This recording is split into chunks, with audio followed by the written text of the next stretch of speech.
안녕하세요. 오늘은 열왕기하 15장에 등장하는 유다왕 아샤라에 관한 얘기를 하겠습니다. 신앙생활을 너무 복잡하게 생각하면 좀 어려운 것 같아요. 본래 진리는 쉽죠. 그리고 단순하고 간단합니다. 하나님은 우리를 아기로 생각하죠. 그리고 질그릇을 생각합니다. 그렇기 때문에 어렵고 힘든 일을 하나님이 다 하시고 연약하고 아기 같은 우리에게는 쉬운 것만 시키죠. 하나님이 정한 원칙은 우리에 관한 일이니까 우리도 어떤 형태로든지 참여하기를 원하죠. 가만히 있고 하나님만 다 하시는 건 원치 않습니다. 전쟁 예를 들자면 하나님이 함께 전쟁에 참여하실 때는 항상 앞서 나가며 싸우시고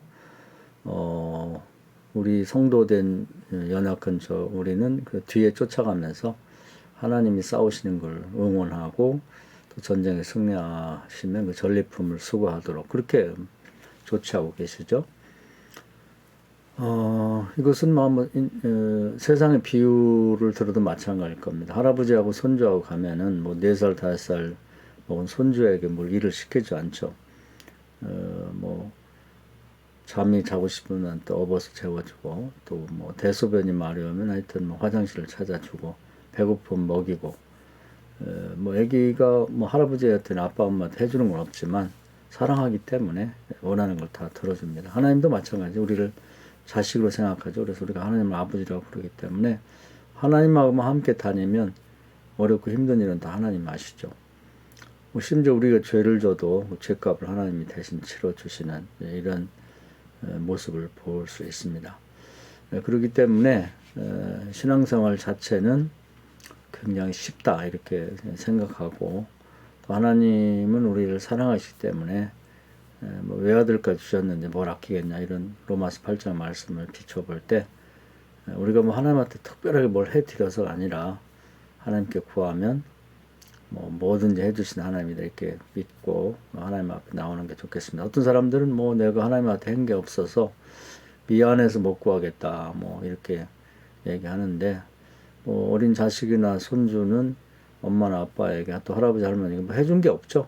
그냥 끊임없이 요구하는데 사랑하기 때문에 기쁜 마음을 해주면 되는 것을 볼 수가 있습니다. 우리 하나님 관계가 그렇다고 보면 되겠죠. 그래서 이제 구약을 요즘에 공부하고 있는데, 구약을 이제 간단히 요약하면 신명 28장에 나와 있죠. 하나님 말씀에 순종하면 나가도 들어가도 복을 받고 자식도 잘 되고 농사도 잘 되고 가축도 잘 된다. 쉽게 이제 요약하면 그런 내용입니다. 그런데 하나님 말씀을 어기게 되면 나가도 들어가도 저주받고 자식도 농사도 가축도 안 된다. 또 이렇게 요약할 수 있겠습니다. 그러면 신명기 30장에서는 어떻게 할래? 사망과 생명, 축복과 저주가 내 앞에 있는데 선택은 너에게 달렸다. 잘 생각해보고 선택하라 이렇게 되어 있습니다. 그리고 여호수아 1장에 보면 신명기 18장과 서로 짝을 이루어서 순종하게 되면 무엇을 하든 어디로 가든 형통하다. 다시 말하면 나가도 들어가도 복을 받는다. 그런 말이 있습니다. 시편 1편에 보면 다윗 실제 살아보니까 순종하니까 시냇가에 심은 나무처럼 내 삶이 모든 일이 형통하다. 이런 고백을 했습니다. 그렇기 때문에 우리 믿는 자가 뭔가 잘 안 된다. 그러면 원인을 다른 데 찾을 게 아니라 신앙생활을 찾아야 되죠. 내 영적 삶에서 문제가 되는 게 없는가.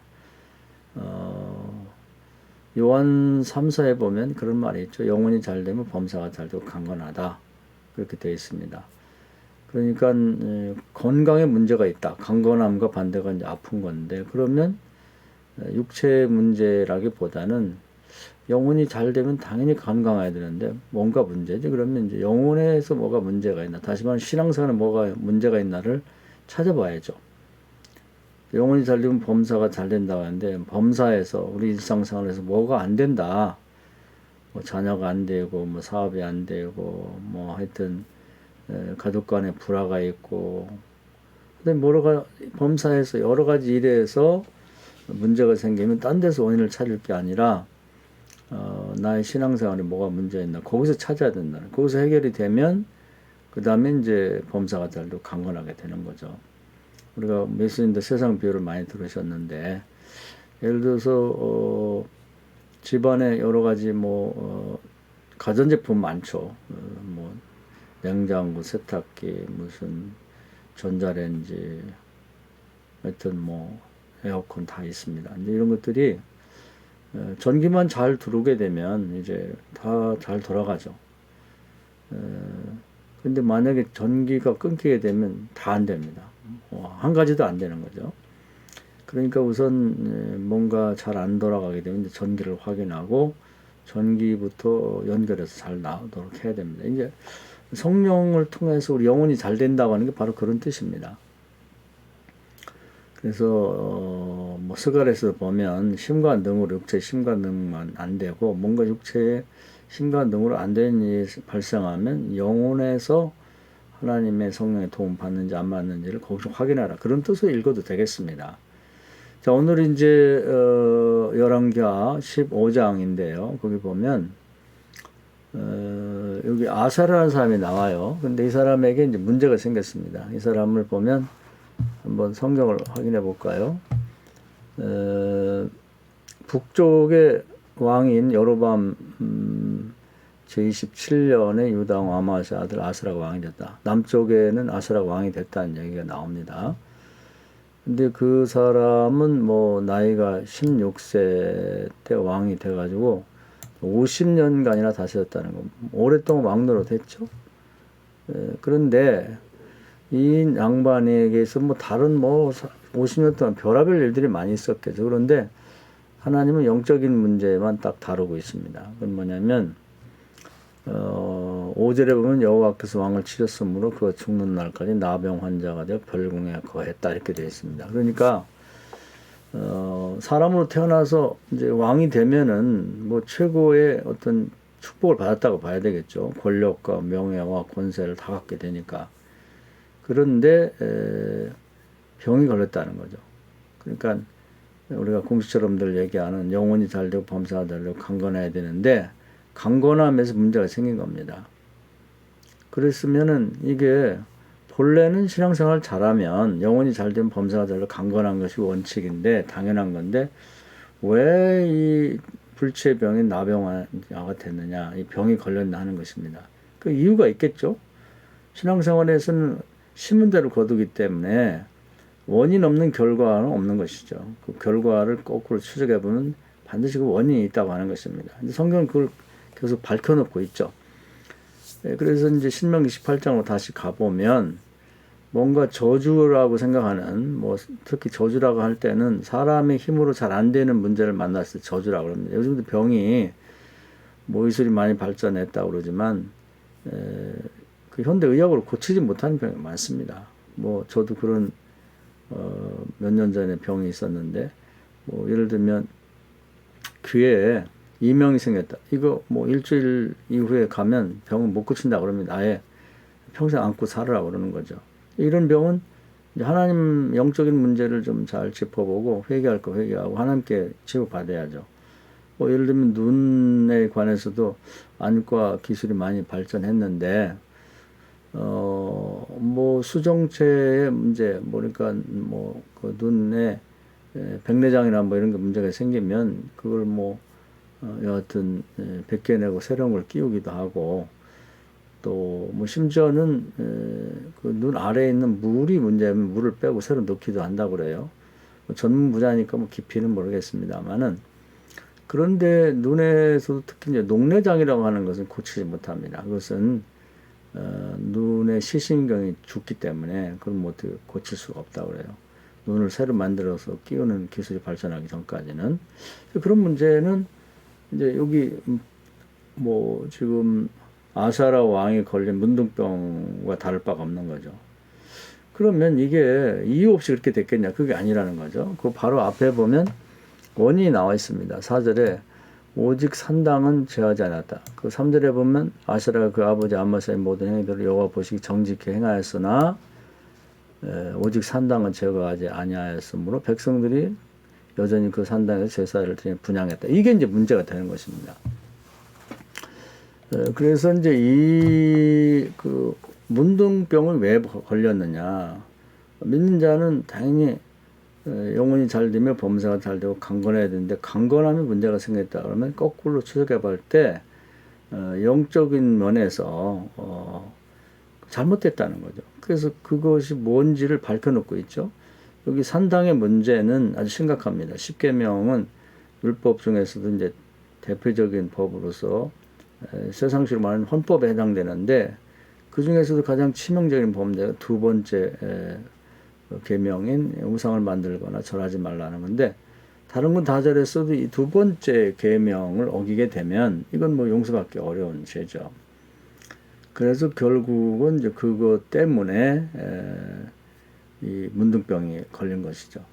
안타까운 것은 그렇게 됐을 때, 이게 내가 영적인 데서 문제가 있기 때문에 이런 결과가 왔구나 생각하고 회개하고 그 산당을 다 제거하고 우상들을 다 불태워 버렸다면 좋았을 텐데 그걸 하지 못한 것이 좀 안타깝죠. 그래서 결국은 문둥병에 걸린 일반인들은 건강한 사람들과 같이 지내지 못합니다. 그래서 그 뭐 무덤 같은데 뭐 이스라엘 사람들 무덤이 주로 이제 불이라든지 자연 동굴 같은 데를 사용했기 때문에 거기다 거적을 때를 이제 뭐 치고 바람을 맞고 죽을 날 기다리는 거죠.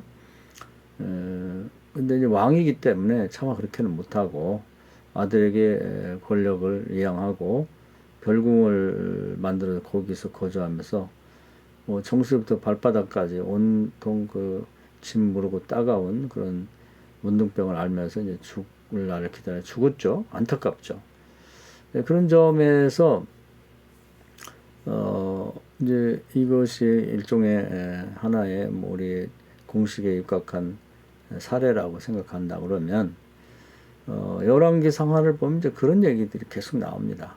그래서 뭐 특별하게 어떤 사람에게는 뭐 특혜를 줘서 영혼의 즉 신앙생활에 문제가 있는데 봐주고 뭐 어떤 사람은 안 봐주고 그런 게 아니라 이제 공평하다는 얘기를 반복해서 얘기합니다. 그래서 이런 얘기를 듣다 보면 믿음은 들으면서 난다고 정말 그렇구나 정말 그렇구나 이렇게 생각하면서 그럼 나도 똑같이 이것에 걸리겠구나 해당이 되겠구나 생각하고 우리 신앙을 고쳐 나가는 것이죠. 그래서 오늘 말씀 여기까지 드리려고 하는데요.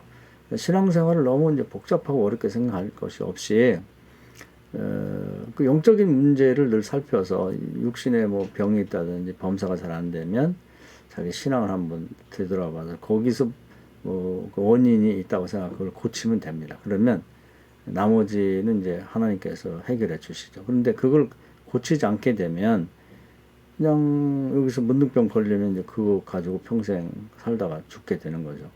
또 다른 문제, 뭐 경제적 문제라든지 이런 게 발생하면 평생 뭐 그 끌어다니다가 이제 인생 마치게 되는 것이죠. 그래서 우리는 내 실제 생활에서 뭐가 문제가 있으면 거기서 고칠 게 아니라 내 신앙생활에서 어디에서 문제가 생겼기 때문에 형통하지 못하고 어려움이 생기는가를 거꾸로 추적해서 영에서부터 풀므로써 회개할 거 회개하고 고칠 거 고치고 또 감당할 거 감당하고 이렇게 함으로써 영혼이 잘 되면서 범사가 잘 되고 강건한 축복. 이것을 정확히 알고 살면 이것만 사실은 제대로 알아도 우리 신앙생활에 있어서 뭐 크게 불편함 없이 살 수 있다고 생각합니다. 이 말씀 은혜가 되기를 바랍니다. 감사합니다.